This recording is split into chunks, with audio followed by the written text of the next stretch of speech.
Le lundi 24 février 2025, une pétition pour la libération du leader de l'opposition ougandaise Kizza Besigye a été présentée au Parlement et à l'ambassade d'Ouganda au Kenya. Besigye et son assistant Oben Lutali ont été enlevés à Nairobi en novembre 2024 et renvoyés en Ouganda où ils ont été accusés par la Cour martiale militaire générale de diverses infractions, notamment de possession d'armes illégales et de dissimulation de trahison, ce qui, selon la Cour, constituait une tentative de renversement du gouvernement.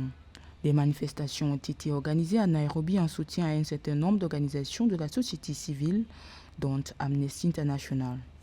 Les manifestants ont condamné le gouvernement du président Yoweri Museveni, le qualifiant d'autoritaire et de répressif.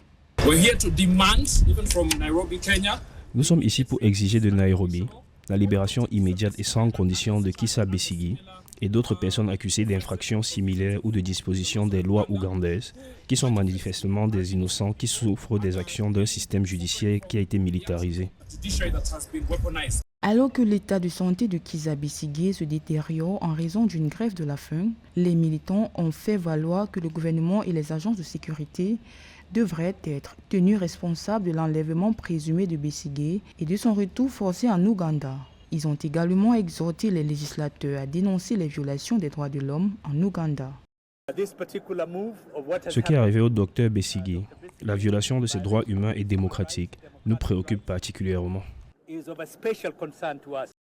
Le Haut Commissariat de l'Ouganda condamne la militarisation de la justice en Ouganda et l'escalade de la répression gouvernementale à l'approche des élections générales de 2026 et appelle les autorités ougandaises à libérer immédiatement Kizza Besigye et Haj Obed Lutali, selon Amnesty International Kenya.